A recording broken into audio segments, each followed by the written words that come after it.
Mohon maaf ini saya tulis materinya pakai bahasa Inggris karena memang disiapkan untuk bisa go internasional gitu. Ini kan World Class NSO, jadi harus disiapkan materinya pakai bahasa Inggris dan jangan khawatir saya terjemahkan ke dalam bahasa Indonesia. Ya, ini materi ini ya, jadi saya susun sebenarnya bukan cuma saya sendiri, jadi ada kontribusi dari jadi ada kontribusi dari banyak orang. Jadi yang namanya big data, mengolah dan menganalisis big data itu nggak bisa sendirian, nanti pusing. Jadi kita harus punya teamwork. Ada yang namanya DE team, jadi data engineering team, tim data engineeringnya. Jadi ini adalah tim yang mengumpulkan data-data dari big data dari internet gitu ya. Kalau saya sendiri saya nggak begitu paham. Ya, jadi saya tidak masuk di data engineering team ini. Jadi ada di sana ada teman-teman dari Politeknik STS dan juga dari Direktorat Sistem Informasi Statistik di BPS. Jadi karena yang punya infrastruktur kan BPS. Jadi kita meminta bantuan dari teman SIS yang pertama untuk supaya kita bisa dapat space untuk menyimpan data-data dari big data yang begitu besar banyak. Sementara saya dan teman-teman di fungsi pengembangan model statistik itu masuk ke dalam DS team. DS itu singkatan dari Data Scientist Team. Jadi cita-citanya kita di PMS akan menjadi data scientist gitu ya. Jadi scope data yang kita olah nanti bukan sekedar dari survei atau sensus, tapi juga sudah meliputi data-data yang ada di dunia maya. Jadi kalau teman-teman di subject matter mungkin di dunia nyata ya, kalau kita bermainnya di dunia maya, jadi data-datanya kita kumpulkan dari internet. Ya. Dan sebagian besar materi yang saya sampaikan ini sudah pernah saya presentasikan juga di konferensi internasional ICIPE pada tanggal November 2020. Temanya Building Effective Application Pre-Processing Marketplace Data. Ya. Bisa dilihat di sini. Ini sekalian promosi juga karena ini yang menulis tim dari CS dan juga dari PMS. Teman-teman bisa melihatnya di sana. Kalau nanti tidak bisa mendownload, mungkin bisa menghubungi kami. Ya. Silakan dilihat di sana. Jadi materinya ceritanya gitu, dokumentasi daripada kegiatan ini itu kami tuliskan di sini. Jadi di dalam paper ini ya. Kemudian yang berikutnya, nah kita mulai apa itu marketplace. Ya. Jadi kalau kita perhatikan di sini marketplace sebenarnya ya dia merupakan representasi dari sebuah market. Market artinya pasar. Pasar yang kita tahu definisinya adalah tempat bertemunya penjual dan pembeli. Jadi kalau di sini secara tradisional biasanya kalau orang butuh sesuatu ya, maka dia akan datang ke pasar. Dia akan datang ke tempat orang yang berjualan itu mencari barang-barang yang dibutuhkan. Kemudian nanti kalau pas ketemu ya harganya cocok bayar gitu ya. Jadi marketplace ya yang kita maksud di sini tapi bukan pada lingkup yang ini. Jadi bukan pada lingkup yang tradisional di mana para penjual dan pembeli itu bertemu dalam suatu tempat secara offline ya. Jadi bertemu langsung ya.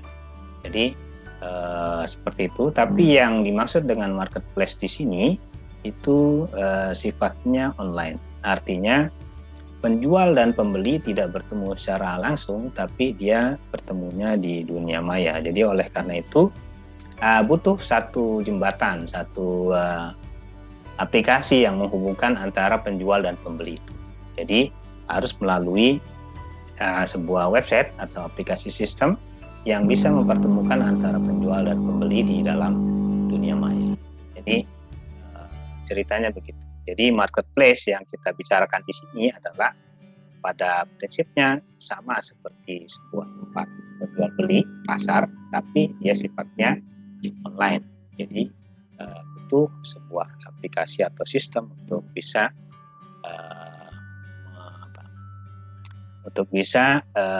memungkinkan terjadinya transaksi antara penjual dan pembeli. Nah, kurang lebih gambarannya seperti ini. Jadi kalau ada kita mencari di sini ya di internet, kita ketik kita butuh mau membeli barang apa gitu, tinggal kita ketik saja di marketplace-nya gitu ya. Maka misalkan kita mau mencari sepatu gitu, ini gambarnya di sini, maka kita ketemu kemudian toko yang menjual sepatu, maka kita kemudian biasanya klik masuk ke keranjang dulu gitu ya. Kemudian kita melakukan transaksi ya, pembayaran dan sebagainya. Maka di balik itu sebenarnya si pihak penyelenggara marketplace ini ya, si yang membuat aplikasi atau website yang menyediakan tempat jual beli ini, dia dapat komisi dari transaksi yang kita lakukan. Jadi nanti prosedur atau proses transaksinya antara penjual dan pembeli itu difasilitasi oleh si penyedia websitenya. Jadi dia yang menjamin bahwa transaksi yang dilakukan oleh penjual dan pembeli itu aman. Kemudian nanti kalau sudah ada bukti bahwa dananya ya, harga yang disepakati sudah terbayar, maka nanti tinggal disepakati untuk mengirim barang. Jadi seperti itulah ya, kita udah terbiasa ya. Jadi kita biasa kalau mau beli sesuatu tinggal cari sekarang di online, pilih barang yang pas, cari harga yang cocok, transfer dana, kemudian tinggal kita menunggu, berharap gitu ya, mudah-mudahan barangnya datang. Nah, model transaksi yang seperti ini yang melalui marketplace, melalui pasar online itu menjadi semakin populer terutama di masa pandemi COVID. Kenapa? Karena orang berusaha untuk menghindari, terutama pada awal-awal masa pandemi dulu, di mana mereka atau kita semua itu berusaha untuk tidak berkomunikasi secara langsung dengan orang-orang, maka penjualan atau pembelian secara online itu kemudian menjadi solusi yang terbaik. Jadi kita bisa tahu bahwa menjelang atau masa pandemi COVID mungkin sampai dengan sekarang, maka cara-cara jual beli melalui marketplace itu ya semakin populer sekarang. Ya. Jadi ini cerita mengenai marketplace, dan inilah yang akan kita coba analisis datanya. Nah, kenapa kita memilih marketplace?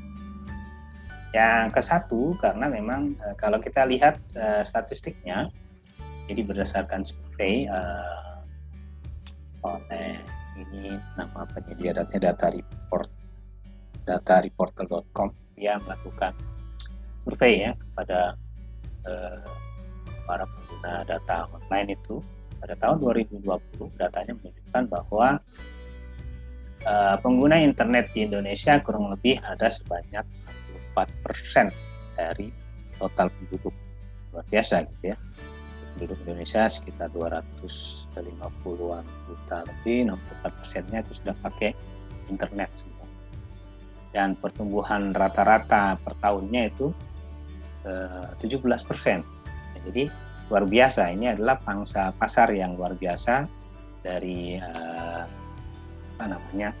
marketplace, penjualan online. Dan dari 64% pengguna internet itu ternyata 88%-nya itu mereka menggunakan internet untuk keperluan jual beli. Jadi ada e-commerce penetration-nya sekitar 88%. Jadi luar biasa kan? Jadi kalau kita lihat ya, dari sekian banyak pengguna internet, 64%, 88%-nya mungkin sekitar 50% penduduk barangkali ya, hampir separuh penduduk Indonesia itu sudah terbiasa melakukan transaksi jual beli melalui online gitu, ya. Dan ini e-commerce penetration, dan marketplace adalah salah satu. Jadi e-commerce, kalau kita bicara e-commerce, dia lingkupnya lebih luas daripada marketplace, dan marketplace adalah salah satu. Ya. Dan yang kedua, seperti saya sebutkan tadi, jadi semasa pandemi terutama, masyarakat itu cenderung untuk membeli secara online. Jadi kelihatannya penelitian ya atau riset mengenai marketplace ya itu menjadi penting, karena kita melihat kecenderungan sekarang, terutama dengan adanya pandemi, itu semakin membuat transaksi secara online itu menjadi penting masyarakat. Jadi itu kan masih dugaan kita apakah betul, makanya kita perlu melakukan riset di marketplace. Dan yang ketiga, ini merupakan salah satu kontribusi baru. Jadi kalau kita lihat di sini di https di unstats.un.org, jadi kalau kita lihat di sana ada big data inventory. Jadi ada berbagai macam proyek big data yang dilakukan oleh UNESCO di seluruh dunia. Maka yang melakukan riset di marketplace dari keseluruhan UNESCO yang ada itu masih sedikit sekali. Jadi kalau kita sudah mulai, BPS sudah mulai melakukan riset di marketplace ini merupakan sebuah kontribusi yang mungkin terbilang baru ya gitu. Jadi bisa jadi kita menjadi pionir atau pelopor sesuai dengan visinya gitu ya, menjadi pelopor data statistik ya. Jadi seperti itu. Jadi kenapa kemudian kita membidiknya marketplace gitu ya. Nah, tetapi kita tahu ya, ketika kita kemudian memfokuskan pada marketplace, maka semestanya dari marketplace itu sebenarnya apa gitu. Jadi sebenarnya yang diinginkan itu apa? Jadi kenapa kita memilih marketplace sebenarnya ya, di samping ini mungkin off the record ya. Ini kita melaksanakan tupoksi yang paling akhir tuh, poin terakhir.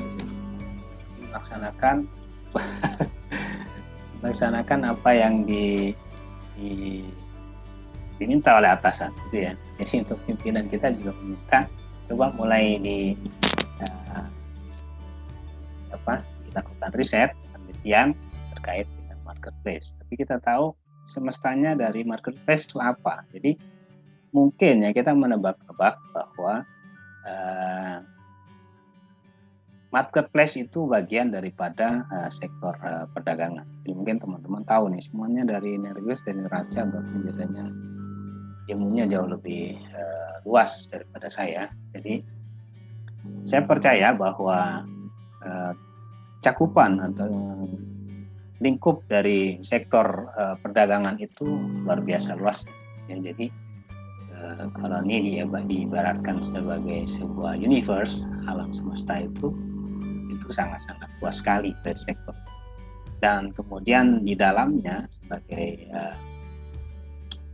bagian daripadanya itu ada e-commerce mungkin di sini. Dan kalau di sini mungkin galaksinya gitu, galaksinya adalah e-commerce. Dan yang mau kita tuju sebenarnya di sini sebagian kecil saja barangkali, sebagian kecil atau mungkin kita belum tahu berapa persennya marketplace itu berperan atau berkontribusi di e-commerce. Kita lihat di sini mungkin yang kita tuju nanti kita nggak bisa, mungkin ada banyak marketplace di sini di dalam pusat galaksi ini, tapi yang akan kita coba untuk fokus ya, kita coba untuk explore itu satu saja gitu. Di satu nanti kalau ini sudah berhasil, sudah kita mempunyai pengalaman yang banyak di situ, kita akan coba untuk mengeksplorasi ya objek-objek di sekitar.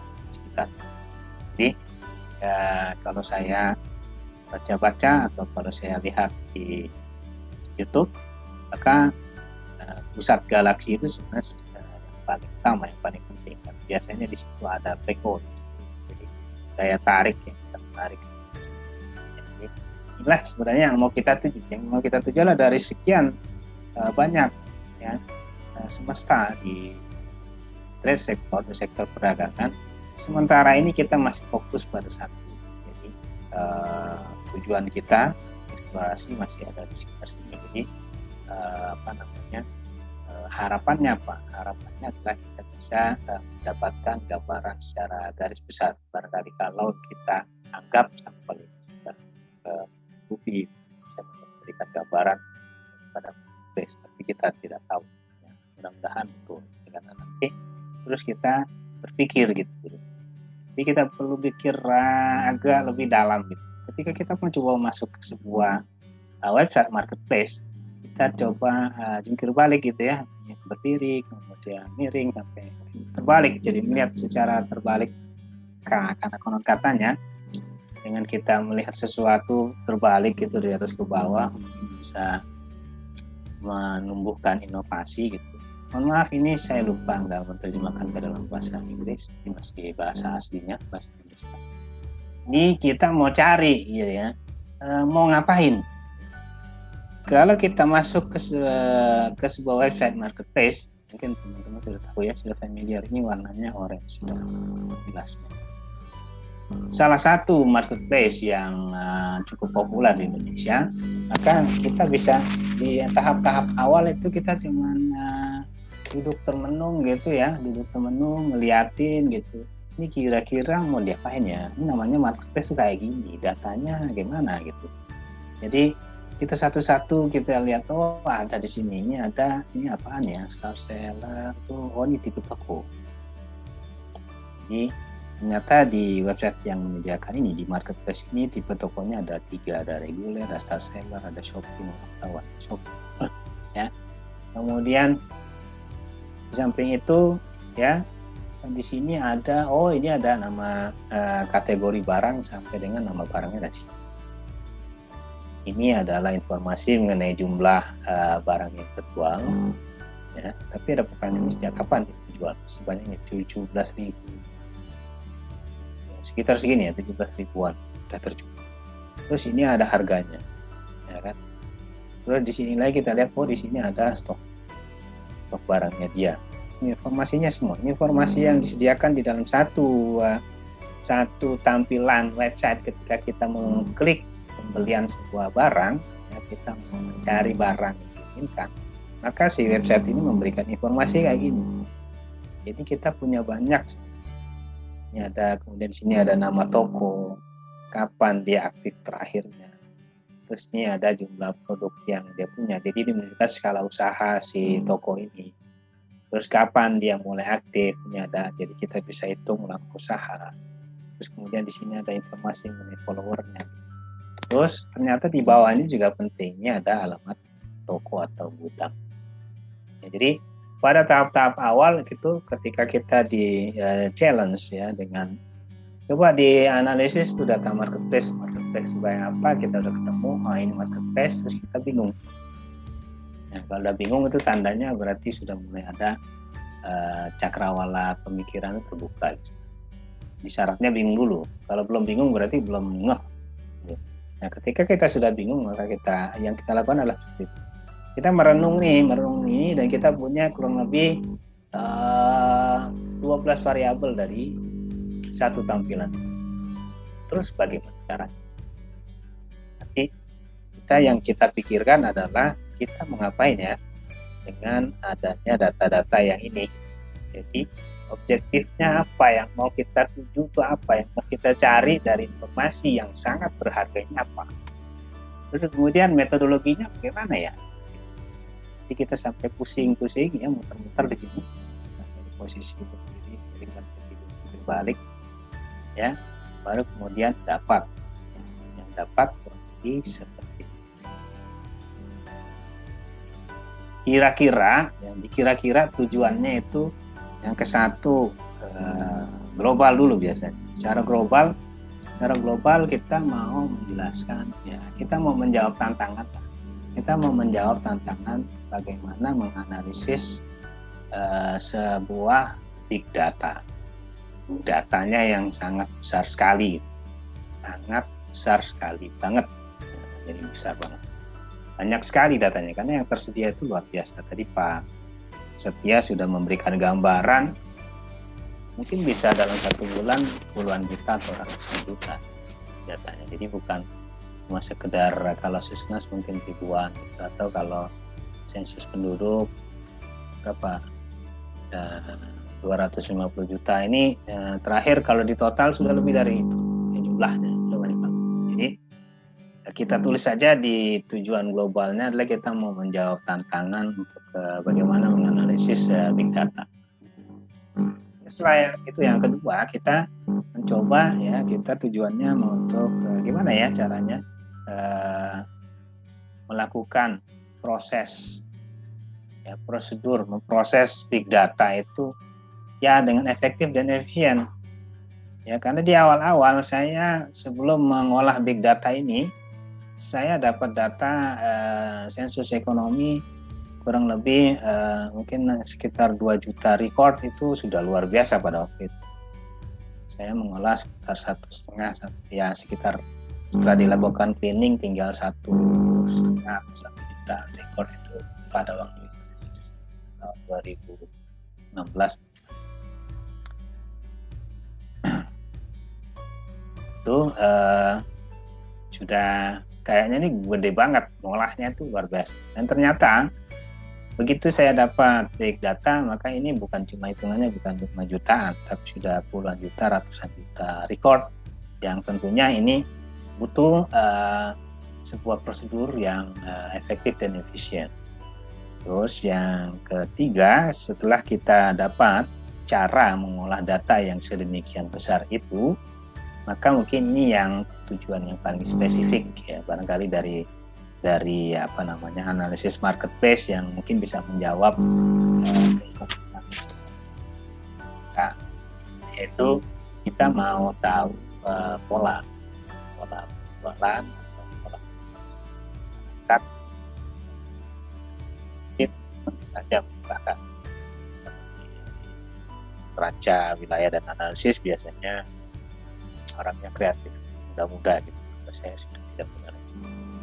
Nah, cuma pada waktu itu kebetulan itu ketika kita dapat challenge ini itu pas banget ya, ada wabah pandemi COVID dan pemerintah memutuskan untuk semuanya bekerja dari rumah. Saya ingat betul pada waktu itu saya terburu-buru mengcopy data dari server itu, dari drive ke cloud itu saya bawa ke rumah di data 20 hampir 20-an lebih 20 atau 25 GB itu. Saya pokoknya copy dulu nih data. Ini mau diapain sampai itu. Jadi saya punya keterbatasan, saya nggak bisa akses server. Jadi terpaksa saya copy datanya. Terus yang kedua, saya hanya bisa mengolahnya menggunakan laptop bukan punya saya juga, laptop kantor ya. Ini sama yang pakai sekarang. Laptop HP yang kapasitasnya cuma memorinya 8 GB gitu, mungkin prosesornya cuma Core i7. Barangkali kurang terlalu kuat, tapi ya mau tidak mau ini adalah tantangan yang harus kita jawab. Saya bawa itu data 25 GB isinya data, mau diapain? Gimana ngolahnya? Jadi bekalnya 3 ini saya sudah bisa menjawab tantangan ini. Yang kedua, saya harus mikirkan yang kedua, gimana caranya mengolah ini. Jadi di awal-awal saya bingung, pakai R tidak sanggup karena R tidak tahu ya. Yang jelas di awal-awal saya coba R tidak bisa jalan, hang dia. Saya coba kemudian pakai Python, ternyata Python lebih tangguh, tapi ya saya harus bersabar-sabar mengolah data itu cukup waktu banyak juga ya, beberapa hari, kadang-kadang ditinggal semalam tiba-tiba hang atau mulai lagi. Jadi prosesnya luar biasa pada waktu pembelajaran. Jadi kali pertama dapat data yang sekian banyak, belum punya gambar lebih banyak, dan saya berani coba dan saya gunakan Python untuk membuat data. Ya, sekilas balik dulu, flashback. Jadi data itu dapat dari mana? Bukan kami di tim PNS yang mengumpulkan, tapi yang mengumpulkan kita berterima kasih pada tim data entry di Poltek Statistik, dosen dan para mahasiswa yang sudah susah payah itu melakukan apa? Yang bisa kita lakukan adalah kita tidak punya MOU, kita belum punya kerjasama dengan pihak marketplace. Mungkin kalau kita sudah punya barangkali bisa dikasih, mereka punya datanya banyak, tinggal masalahnya adalah mereka mau nggak dan kita siap nggak. Jadi pada waktu itu nggak kepikiran work from home gitu. Jadi, yang ada adalah kita kumpulin data-data ini dengan cara yang namanya scraping gitu. Scraping. Jadi kalau gambarnya di sini mungkin kita nggak tahu apakah itu sampah atau data-data yang berguna. Pokoknya kita ambil datanya. Dan menggunakan istilahnya non public API. Jangan tanya saya apa itu non public API, karena saya nggak menguasai. Tapi saya paham bahwa itu adalah saluran ya, yang bisa kita pakai untuk menarik data dari data. Jadi tidak kemudian capture satu-satu gambar ini, tapi pakai namanya non public API yang disediakan oleh websitenya ya. Kemudian apa yang dilakukan oleh teman-teman di sana yaitu yang pertama mengumpulkan informasi mengenai produk kategori.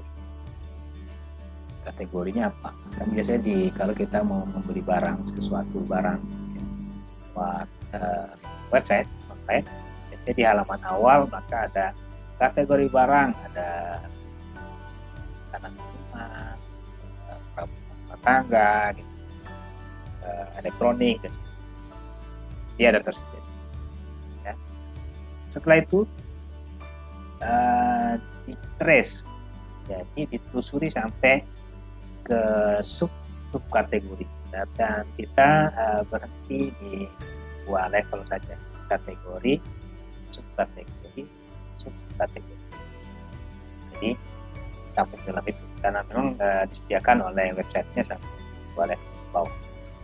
Nah, habis itu bagaimana? Ini sebenarnya proses ketiga ini trial and error sampai pada akhirnya teruskan bahwa dari setiap subkategori barang itu diambil hanya satu produk terpopuler saja. Jadi hanya diambil 50 produk terpopuler. Jadi ada di situ subkategorinya mungkin bisa ratusan ya. Kategorinya mungkin sekitar 17-an gitu. Ada subkategori bawahnya. Sampai pada level subkategori mungkin ada ratusan. Kalau lebih ya. Mungkin bisa lebih dari seribuan lebih 1.200-an subkategori bawah. Jadi dia ambil ya tidak semuanya. Karena tadi kita tahu di sini banyak banget universal. Jadi kalau mau mengambil semua satu titik ini, kita di dalamnya banyak sekali. Jadi kita hanya memilih 50 produk terpopuler saja. Dan di sana tersedia 18 variabel yang terkait dengan produk yang dijual, dan ada 7 variabel yang terkait dengan informasi mengenai tokonya. Jadi kita punya 2 informasi toko dan informasi produk yang dijual. Dan itulah yang saya bawa ke rumah pada waktu itu. Yang dibawa ke rumah, jadi tim teman-teman pada waktu bingung, ya udah pokoknya bawa semua ini data yang udah didapat dari teman-teman data engineering di STS, download, ambil semuanya, bawa ke rumah, pikirin. Ini adalah beberapa variabel yang penting yang kemudian kita ambil. Jadi nggak semua, yang tadi kan ada 18 sama 7. Ya, ini ada berapa? 4, 3 pasti juga 7. Ya. Itu penting. Ya. Kemudian ini ada 18, ini kita ambil yang penting-pentingnya deh. Jadi ini adalah informasi mengenai tokonya. Jadi ada identitas toko, nama toko, lokasinya sampai provinsi, kabupaten, kecamatan. Luar biasa kan? Ini informasi yang jarang-jarang bisa kita peroleh. Data sampai pada level provinsi, kabupaten, kota, kecamatan ya, subdistrik. Luar biasa. Jadi kita punya data itu, kita bisa ambil datanya. Ya, bisa, namanya tadi scraping. Kita bisa ambil, kita bisa scrap datanya sampai informasi mengenai toko itu lokasinya. Ya, sebenarnya bukan lokasi toko barangkali. Ini adalah lokasi pengiriman. Bisa jadi gudang, bisa juga dari rumahnya dan sebagainya. Yang jelas, ketika seseorang kemudian mendaftarkan ke website itu, maka dia mengisi, saya punya toko, nanti kirim barangnya dari sini, di provinsi mana, ke kabupaten atau kota mana, di kecamatan mana. Jadi sampai levelnya kecamatan. Jadi kalau mau pakai SAE, Small Area Estimation, kita sudah punya sampai level kecamatan. Kemudian tipe tokonya apa, dan ini adalah timestamp. Timestamp berarti kapan kita ngambil datanya. Nah, ternyata ini adalah variabel kunci yang kemudian nanti bisa kita gunakan untuk melakukan penghitungan estimasi penjualan produk. Jadi ini kita butuhkan. Dan juga dengan penjualan, data penjualan kita juga punya, dan yang penting dari sekian banyak kita hanya ambil ada identitas toko, ya, identitas produknya. Jadi nanti ini ada link, jadi nanti link antara informasi toko dengan informasi penjualan, linknya ada di variabel ini. Kita bersyukur ya kita dapat link antara dua file. Ini ada nama produknya apa, kategori, subkategori, subkategori, harga, nah, kemudian ada kumulatif penjualan. Kumulatif penjualan 30 hari terakhir, kemudian kumulatif penjualan sejak barang atau produk tersebut dipublish, mulai dijual di marketplace dan jadi sekian banyak variabel. Tadi di depan ada juga berapa banyak variabel. Kita nggak pakai semua karena kita melakukan eksplorasi di awal. Kira-kira yang datanya paling mungkin saya bisa adalah yang ini. Ada data mengenai toko dan juga data mengenai penjualan. Ya. Oke. Nah, sebesar apa data yang kemudian kita dapat? Jadi sebenarnya riset atau penelitian marketplace ini sudah dimulai sejak tahun 2019, di awal-awal mungkin di bulan Agustus 2019. Ya, itu masih mencoba metodenya, jadi beberapa kali perubahan, dan yang kita bisa anggap paling mutakhir, nah itu adalah data sejak bulan Januari ya. Januari sampai dengan sekarang, jadi masih menggunakan metode yang saya jelaskan sebelumnya ini ya. Oke. Top 50 produk populer, jadi ini yang kita peroleh ya. Berapa jumlahnya setiap bulan, jadi kita mengambilnya setiap bulan karena sekian banyak banget. Kalau kita lihat masih Januari baru ya sedikit 2 juta. Ini data toko ya. Data tokonya ada sekitar 2 juta. Ini udah naik, kemudian di Februari ada 5 juta. Rata-rata mungkin ya sekitar 5 jutaan toko yang melakukan, yang kita ambil datanya. Ya. Berapa gigabyte-nya? Ini sekitar total dari Januari sampai dengan Februari terakhir ada 14 giga hanya untuk data toko. Kalau data penjualannya lebih besar lagi. Jadi untuk Januari saja sudah mencapai 16 juta lebih rekor. 5 giga. Yang saya bawa kemarin pada waktu di awal-awal itu data sampai dengan bulan Maret. Ya. Jadi sudah sekitar 20 giga lebih ya.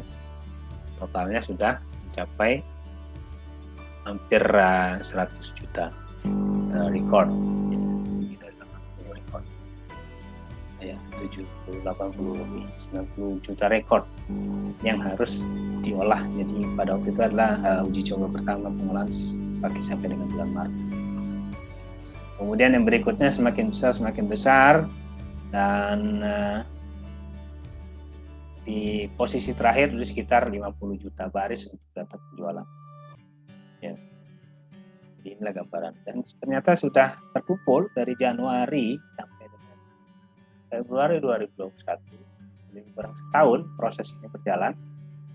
Jadi yang namanya komputer yang menjadi servernya itu nggak boleh mati.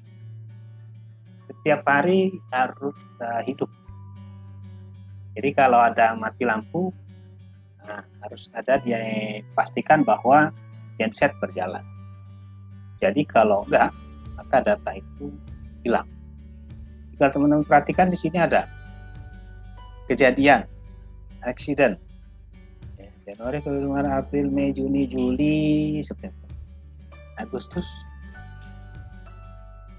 something happen. Jadi ada trouble di server, server ini, teknis lah, secara teknis, ya. Bukan berarti nggak terambil. Scraper tuh tetap jalan, tapi kita nggak pantau. Sehingga data Agustus tidak bisa kita peroleh. Pada waktu itu kita lakukan. Jadi ini seharusnya karena bisa ambil September harusnya September itu ada 2. Jadi di bulan September itu kita pakai 2, jadi lebih banyak lagi. Saya lupa, saya nggak masuk harus di September. Ya, September yang dipakai untuk mengestimasi Agustus dan September yang dipakai untuk capture estimasi penjualan di bulan September itu. Jadi ini seperti itu kejadian. Jadi tidak boleh mati 1 detik pun. Jadi komputer pun harus nyala terus sepanjang hari 24 jam. Dan kita harus pantau perkembangannya. Ya. Jadi pernah kejadian di khusus ini di mana data kita tidak bisa dipakai. Kita pakai estimasi bulan September awal. Yang kita lakukan estimasi menggunakan data di minggu pertama. Kemudian untuk estimasi bulan September maka kita pakai data di minggu terakhir. Seperti itu. Jadi kita ambil datanya di setiap bulan. Ternyata hampir setahun itu data yang terkumpul saya juga baru hitung kemarin. Ini sudah sampai 64 juta rekor untuk data toko dan hampir 0,5 miliar rekor untuk data penjualan. Jadi terbayang ya, hampir 0,5 miliar data sudah kita olah untuk mendapatkan gambaran atau analisis mengenai data marketplace. Jadi kalau misalkan ini jadi angka kredit, saya nggak apa-apa lah. Saya rela poinnya cuma 0,000 per sejuta. Nggak apa-apa, saya masih dapat 483 poin. Nah, mengumpulkan dalam setahun 483 poin, saya bisa naik menjadi statistisi ahli ultimate karena sudah melebihi dari poin yang ada gitu ya. Kalau dikalikan poinnya 1/1 juta kalau ya, jadi sudah 483 juta record ya, saya juga tidak menduga gitu. Jadi baru kemarin mencoba ini berapa sih sebenarnya sudah kita olah, ternyata sudah mencapai 480 juta record data dan kita sudah simpan 138 giga, ditambah ini 150 giga. Jadi laptop saya sekarang ini yang saya pakai itu sudah ada data itu di sini. Di backup, meskipun di server ada tapi saya backup. Ya. Nah, oleh karena itu datanya untuk sementara ini ya, data yang sekian banyak ini sebenarnya masih baru bisa kita anggap atau kita perlakukan sebagai data bulanan. Sangat sayang sekali ya, padahal kita harapkan data yang sebanyak ini bisa kita dapatkan seriesnya lebih kerap, lebih banyak, bisa ribuan atau ribuan. Sementara ini masih belum kita coba lakukan ke arah sana. Dan ada terakhir kita mau melakukan itu something trouble, ada sesuatu masalah ya, terutama di pengumpulan datanya ya. Dan data ini ya, data yang sebanyak ini kemudian kita harus lakukan agregat, kita lakukan agregasi untuk tujuan analisis ya. Nah, seperti apa kita melakukannya ini. Jadi ketika kita mau mengolah, maka ada masalah yang kita temui ya. Ada beberapa masalah yang kemudian kita temui. Yang pertama ya, pasti di sini ya. Ini gambarnya adalah gambar garbage barangkali ya. Kita nggak tahu yang kita kumpulnya apakah ini nanti jadi sampah atau bisa jadi barang yang berguna. Jadi kalau ada banyak orang yang mengatakan big data itu adalah new oil, jadi ya sumber minyak baru, jadi ya tentukan prosedur refinery supaya dapat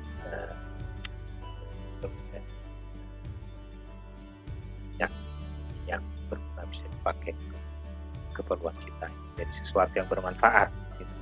Nah, jadi pada tahap awal kita bertanya ini, bisa kita percaya nggak data? Bisa kita pakai nggak data? Ngambil biar record. Apakah yang pertama, pertanyaan pertama adalah apakah benar-benar tokonya ada? Jangan orang takut untuk bikin akun aja gitu. Nanti masuk barang nggak? Jadi pertanyaan seperti ini apa? Apakah tokonya ada? Apakah lokasinya betul di situ? Kenapa? Karena ini nanti kita perlu olah. Terus apakah kita punya namanya master file biasa ya? Kita punya master file, match nggak dengan master lokasi yang kita punya? Dan banyak pertanyaan. Tapi kemudian kita kembali, ini agak susah melakukan validasinya. Gimana caranya ya? Akhirnya ya kita putuskan, ya sudahlah, kita percaya aja bahwa data itu valid, toko itu ada, lokasi betul, sepanjang dia punya data penjualan, sepanjang dia data penjualannya ada. Jadi ini yang pertama kita lakukan. Jadi nanti kita akan milah ya data-data dari toko yang memang dia dapat penjualan. Dia penjualan. Kalau data atau toko itu sepanjang penelitian kita nggak ada penjualannya, kita anggap doesn't exist. Tokonya dianggap nggak ada dulu. Ya. Gitu ya. Ini yang bisa kita lakukan untuk terkait dengan data toko. Nanti apakah analisis banyak? Ini banyak yang kita lakukan di data-data ini. Jadi ini adalah pada tahap awal kita percaya bahwa sepanjang toko itu punya penjualan, maka kita anggap lepas dari apakah itu dia betul atau enggak, data barangnya ada atau enggak, yang jelas dia punya penjualan, jadi kita anggap toko. Kemudian kita beralih ke data penjualan ya, dan ternyata penelitian terakhir oleh teman-teman mahasiswa di SIS ditemui bahwa kategori dari produk itu bisa berubah, kategori, subkategori, subkategori itu bisa berubah. Kenapa? Karena ternyata ya yang tidak berubah itu adalah kode barang. Jadi nanti si penjual bisa bebas memasukkan, memindahkan kategorinya. Jadi pada waktu makanya kita bingung.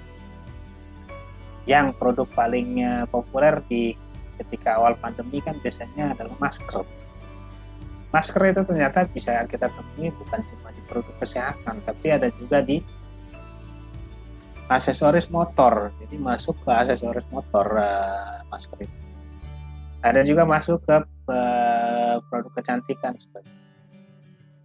Dan pihak website ini kelihatannya juga memberikan kebebasan kepada penjual untuk terserah lo mau taruh mana ini barang.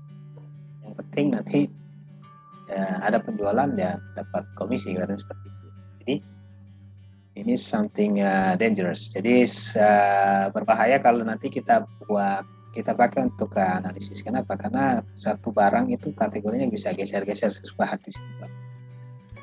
Tapi kita bersyukur kalau tidak salah informasinya mahasiswa yang melakukan penelitian itu anomali terjadinya perubahan kategori ini nggak banyak. Jadi kita bersyukur bahwa Allah Subhanahu Wa Taala, Tuhan menciptakan manusia itu kecenderungannya dia baik. Gitu. Jadi kecil sekali orang yang kemudian berpikiran berubah kategorinya sekarang di aksesoris motor, besok di kecantikan, besok lagi di fashion dan sebagainya. Jadi ternyata hanya sekitar 1-2% saja ini yang kemudian kategori satu produk berubah. Ya. Kemudian ada lagi data harga dan data penjualan itu sangat heterogen. Ya, setengah jam lagi nanti Budiar. Kemudian data ini kita tahu penjualan ya, dari toko yang mulai jualan ecek-ecek, jualan peniti, jualan kancing, jualan sebagainya, sampai toko bahkan ada yang menjual mobil dan sebagainya harganya ratus juta. Gitu. Ada. Dan ini data mengenai harga pun juga gitu ya. Harga toko kecil sampai toko besar, jualan sayur, cabai, yang barat. Ya. Dan ini perlu kita cek data. Jadi pernah sempat kita temui ada barang yang harganya 1 miliar, apaan ini? Ternyata hanya kemoceng, yang kemoceng. Berarti salah, bisa jadi salah ketik atau bisa jadi juga itu adalah kode. Jadi kode promosi ternyata di website itu dimasukkan sebagai harga. Jadi itu yang membuat kita agak kesulitan. Jadi oleh karena itu, gimana caranya ini? Kita perlu pre-processing dengan melakukan namanya exploratory data analysis. Jadi melakukan ya kita cek Q1, Q2, Q3, rata-rata, median, maksimum. Ya. Tapi di presentasi ini saya belum bukan jelas kita sudah melakukan pre-processing dari data-data ini. Ya. Kita lakukan exploratory data analysis. Kita lihat ini maksimum seperti ini. Nah, samping itu juga ada masalah lagi. Tadi di awal kita bilang kita harus bisa menganalisis data ini secara bulanan. Terus gimana caranya untuk dapat penjualan bulanan? Sementara yang kita punya tadi di variabel-variabel penting itu adanya hanya kumulatif. Ini adalah kumulatif penjualan. Kita hanya punya data kumulatif dan kemudian rolling timestamp, jadi pengambilannya itu nggak sama tiap bulan. Kalau di sana ada kumulatif 30 hari, kalau misalkan ngambilnya setiap bulan sama tanggalnya, bulan ini produk sepatu apa, misalkan sepatu merek A diambil tanggal 15, ya, belum tentu scraper bulan berikutnya kedapatan produk ini di tanggal yang sama. Bisa jadi dia terambil di tanggal sebelum tanggal 15 atau bisa juga terambil setelah tanggal 15. Nah itu kan jadi tidak valid jadinya. 30 hari ke belakang itu harusnya kalau sekarang diambil tanggal 15 harusnya 30 hari ke belakang berarti yang berikutnya adalah tanggal 2011. Tapi yang kejadiannya adalah scraper tidak bisa, scraper yang kita desain oleh teman-teman di tim data engineering tidak bisa menentukan di tanggal sama. Jadi tanggalnya berubah. Jadi dengan demikian kita nggak bisa langsung pakai data simulasi penjualan. Nah, bagaimana pemecahannya? Maka kita bisa pakai selisih bulan ke bulan, selisih bulan ke bulan. Itu sebagai proksi penjualan bulanan, di mana tadi makanya saya katakan timestamp. Jadi tanggal pengambilan itu kemudian menjadi constraint. Nanti di belakang ada rumusnya bagaimana melakukan estimasi penjualan bulanan. Ini yang kita punya datanya. Kita hanya punya data akumulatif penjualan, di mana pengambilannya untuk satu produk itu nggak selalu sama tanggal. Sehingga ketika kita mau mengambil 30 hari terakhir tidak valid, atau kita mengambil kumulatif sejak barang itu uang juga tidak valid. Selisih antar bulannya menjadi nggak sama. Kalau sekarang diambil tanggal 15 dan berikutnya tanggal 10, berarti tidak ada satu. Atau sekarang tanggal 15 bulan berikutnya diambil tanggal 20, maka lebih dari satu. Jadi yang kita inginkan adalah betul-betul penjualan bulanan di bulan.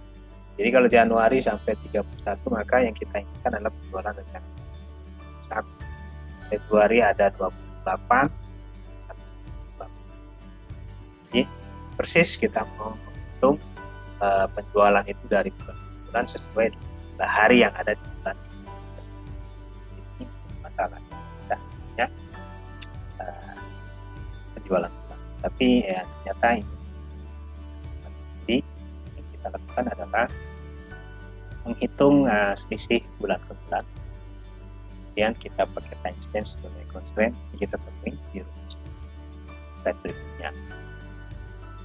Dan tadi tujuannya juga di samping kita tahu penjualan, nih kita pengen tahu konsumsi masyarakat gimana ya.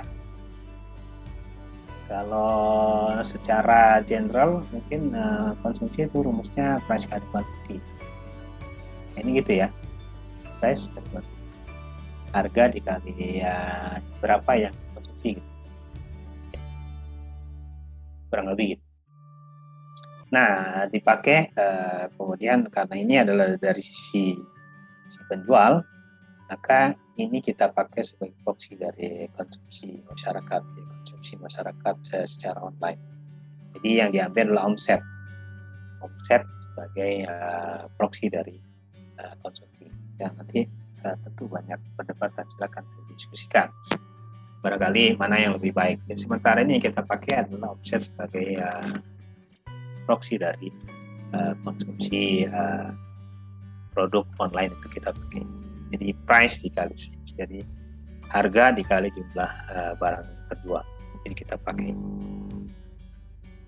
Kemudian apakah datanya ini kan, jadi kita mau percaya pada data penjualan dan data harga. Apakah datanya itu kemudian valid? Nah, itu jadi pertanyaan lagi.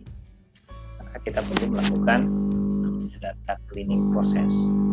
Ada validity, ada konsistensi, ada kita cek konsistensinya ini kita cek kita ada tahap. Tujuannya apa? Supaya nanti ketika kita melakukan filtering, ya kan?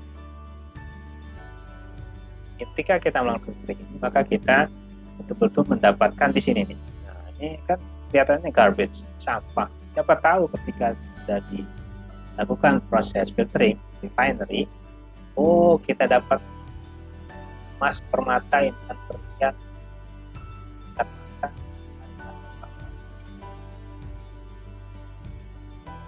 menarik mata buat itu, tapi lapor ke publik.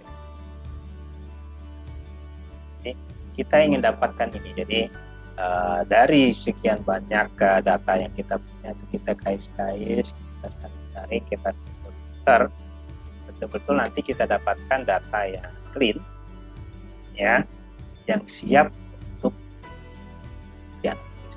Jadi kita paling nggak ya sudah mulai yakin lah, ini datanya ini bisa diolah. Gitu. Jadi ya bisa jadi keyakinannya ke 100%, mungkin bisa 100%, gitu. Yang jelas kita sudah yakin bahwa ini data ini sudah proses tahapan cleaning, sehingga nanti kita peroleh data yang clean, siap.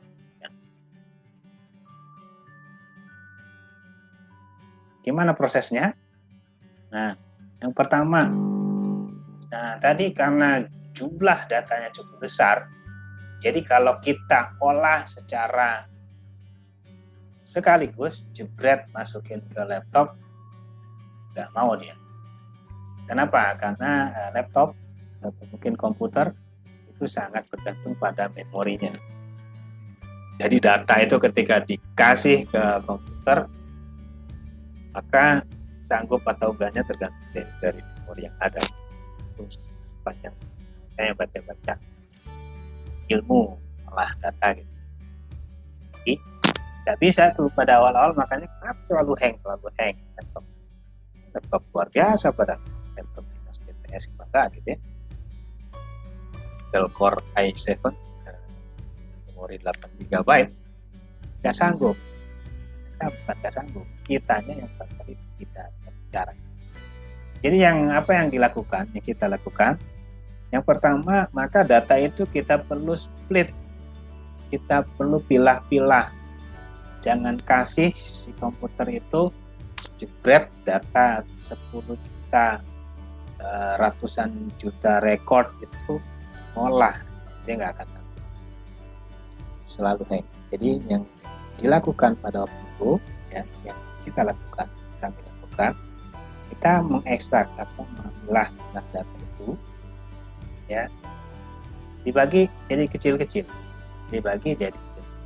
Nah, untungnya kita punya kategori, subkategori. Jadi kemarin kita pecah menjadi data yang dalam kategori, ternyata memorinya cukup. Jadi kita olah data itu by kategori, kita split datanya. Jadi kita lakukan, ya. Setelah itu proses setiap pecahan data tadi by kategori, sehingga kita dapat output. Nanti outputnya itu digabungkan. Jadi prosedurnya adalah pecah data, olah, urutan. Jadi supaya apa? Supaya bisa masuk ke dalam memori komputer, sehingga bisa kita proses, dia nggak hang. Dan yang kedua, ya, samping dia untuk memanage penggunaan memori, ya, dia juga kalau dipecah lebih kecil-kecil, kita bisa ngelihat nih ketika kita error, ngeceknya lebih cepat, gampang daripada kita masuk di break ratusan juta record itu diolah dalam satu waktu. Kita lihat bahwa ada error. Kemudian yang ini yang mungkin belum sempat lakukan karena belum berhasil, pakai parallel processing. Jadi laptop itu kan punya ada biasanya ada core-nya berapa ya. Kalau di HP ada 4 core, ada 8 core dan sebagainya. Nah, itu kalau bisa dimanfaatkan time saving, jadi kan mengolah data yang banyak itu hitungannya bukan menitan tapi jam-jaman. Jadi ya dari zaman Belanda sampai zaman kemerdekaan lah. Jadi lebih dari 2 jam, 3 jam perjalanan, sabar. Jadi cukup lama karena kita tidak menggunakan yang ini. Saya masih belum menemukan cara untuk bisa melakukan parallel processing. Jadi sebenarnya di prosesornya itu kan ada 4 kalau di laptopnya saya pakai.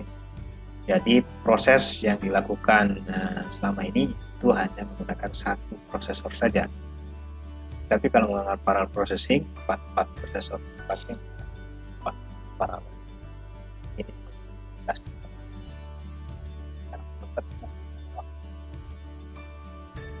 tampilkan yang lain juga. Ya, itu. Jadi untuk bisa mengolah data yang besar, maka kita perlu prinsip namanya split, apply, combine. Jadi split datanya, pilah datanya, kemudian lakukan proses pada data yang sudah dipilah itu. Setelah itu hasil akhirnya baru kita. Ini ada clue dari menggunakan Python, pakai Python pandas modul, dapat splitnya pakai group by method by kategori, diolah, setelah dilakukan batch, ya. Oke, kemudian yang berikutnya saya masih belum lagi. Kemudian setelah itu masuk ke lebih dalam lagi. Jadi kalau tadi hanya sekitar bagaimana secara garis besar memilah-milah data itu, ini data yang sudah dipilah itu dilakukan proses apa? Ini panjang juga. Ya, jadi pertama kita lihat apakah produknya ada penjualan nggak gitu. Jadi kan yang di problem kita di awal adalah ini, ya kan? Ini. Ya kita percaya sepanjang ada data penjualannya. Jadi yang pertama filternya adalah kita apakah ada produk yang terjual. Kalau nggak ada, kita drop, nggak perlu diikutin, tidak diikutkan. Karena buat apa? 0000 sebagainya, hanya apa namanya dia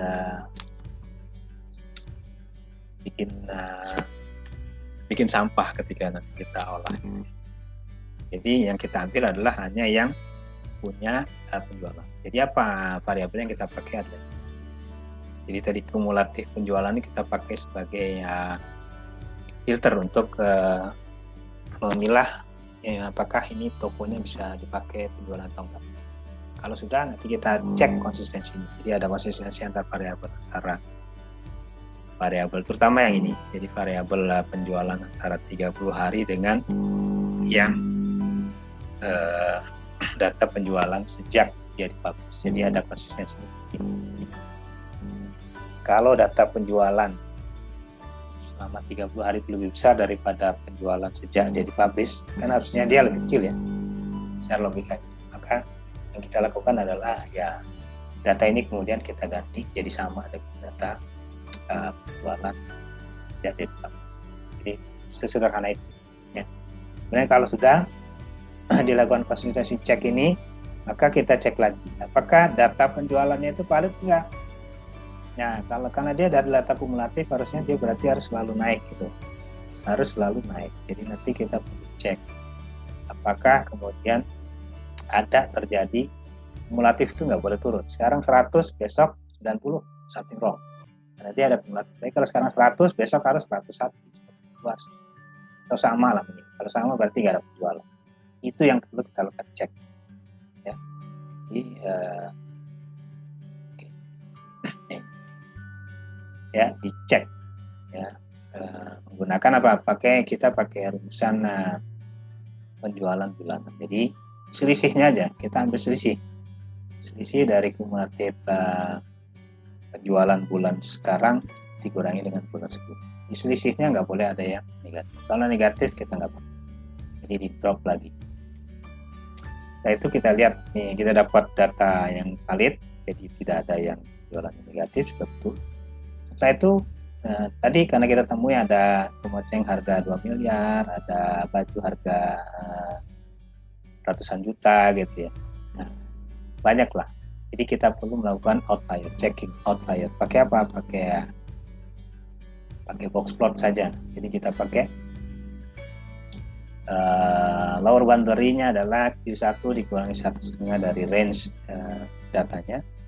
Terus upper boundary batas atasnya itu adalah Q3 kuartil 3 tambah 1,5 dari range datanya. Kalau dia ada di bawah lower boundary, di atas upper boundary, nah dia dianggap sebagai data outlier. Selebihnya tidak. Jadi ini ada proses. Apakah dia outlier? Kalau dia outlier maka dia kita drop lagi. Kalau enggak maka inilah kita dapat betul-betul data marketplace yang sudah bersih, sudah clean. Ya. Dan ini adalah prosedurnya menggunakan Python pandas clue-nya. Ya. Nah, ini tadi karena ada perbedaan tanggal pengambilan di setiap bulannya, maka kita perlu melakukan adjusted. Jadi monthly sales ini nggak betul. Kenapa? Karena kalau ini asumsinya tanggal pengambilan data penjualan itu sama. Tanggal 15, terus tanggal 10, terus ya. Tapi kejadiannya nggak. Tanggal 10, satu produk ya. Tanggal 10, tanggal 12, tanggal 15, tanggal 9, tanggal 8. Jadi geser-geser tiap. Jadi kita perlu lakukan adjustment. Dan ini sederhana aja. Pakai rata-rata tertimbang. Gunakan apa? Data bulan sekarang, data bulan seterusnya, bulan berikut. Kita nggak pakai bulan sebelumnya karena ini sudah dipakai untuk menghitung ini. Ya, jadi kita pakai dengan data ini kayak apa? Seperti ini. Mudah-mudahan teman-teman bisa memahami ini. Ya. Ini adalah rumusan dari dari tim. Ya. Jadi kalau ini adalah garis, ini adalah tanggal. Jadi ceritanya ini adalah bulan Juni. Ini itu ada 31 ya. Di tanggal 1, 2 dan seterusnya sampai tanggal 31. Ya kan? Ya. Oh sorry, ini ada 3 bulan. Ada 3 bulan. Ini ada bulan Mei dari 1 sampai 31. Ini adalah penggalan kedua bulan Juni 1 sampai 30. Dan ini adalah bulan yang ketiga 1 sampai 31. Jadi untuk bisa menghitung adjusted monthly sales, setidaknya kita butuh ya 3 bulan ya, data 3 bulan. Jadi kalau misalkan yang mau kita hitung bulan sekarang adalah bulan Juni, kita mau menganalisis data bulan Juni, maka kita butuh data bulan sebelumnya dan data CMS adalah current month sales. Jadi ini adalah penjualan ya, pada bulan ini tapi ditarik ke belakang. Kalau ini adalah tanggal pengambilan di bulan Juni, jadi ini untuk satu produk. Bulan Juni diambil tanggal 21. Tapi bulan Mei-nya diambil tanggal 12, karena harusnya tanggal 21. Tapi kejadiannya, scrapernya itu untuk produk A, satu produk, bulan Mei diambil tanggal 12, bulan Juni diambil tanggal 21, bulan Juli diambil tanggal 15. Jadi beda-beda kan? Nah, kalau kita ambil selisih bulan sebelumnya, jadi tidak cocok. Jadi kalau ke belakang dari tanggal 21 ke pengambilan data sebelumnya tanggal 12, dia ada 40 hari. Ya kan? Sementara kalau dari tanggal 21 bulan Juni ke bulan berikutnya di bulan Juli, tanggal 15, gimana caranya? Jadi kita menggunakan rata-rata tertimbang. Jadi dari tanggal 1 sampai 30 Juni kita mau mengambil ya, menganalisis data bulan. Jadi kita mau menghitung penjualan dari tanggal 1 Juni. Kita lihat di sini ada 20 hari. Dan ini ada 10 hari. Jadi kita ambil 20 hari ini sebagai bagian dari CMS, current month sales ya, di bulan ini. Dan yang ini 10 hari merupakan bagian daripada NMS, next month sales. Jadi penjualan di bulan berikutnya. Jadi kalau begitu ya kurang lebih penimbangnya adalah kita mengambil 20/40 dari penjualan ini ya kan? Jadi bagian sini dan 10/25 dari penjualan itu. Jadi inilah yang dimaksud dengan adjustment. Jadi sebagai perbaikan estimasi daripada kita hanya menggunakan dan inilah yang terakhir kita. Hasilnya bagaimana? clean data setelah kita proses, ya. Jadi yang siap ya, ini data pada awal dari Agustus sampai Maret 2020 itu yang bisa kita olah.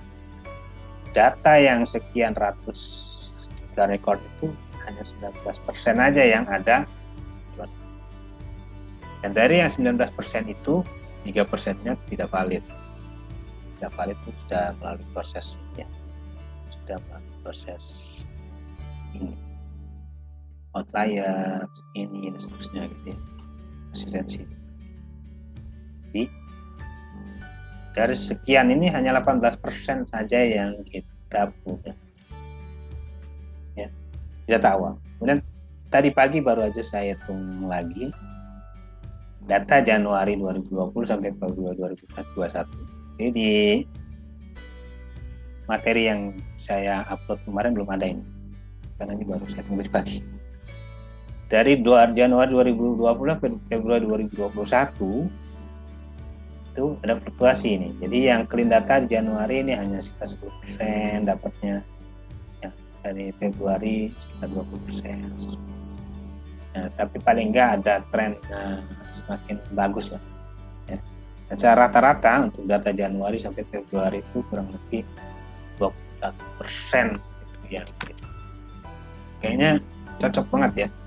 Jadi kalau ada ahli data scientist bilang sekitar 80% pekerjaan dari big data itu ya proses persiapan data, cleaning datanya 80% yang sudah dilakukan prosedur untuk melakukan pre-processing sehingga mendapatkan data yang clean ini itu kurang lebih 80% effort. Ya, upayanya 80%, sisanya 20% itu adalah ya, yang ini hasil.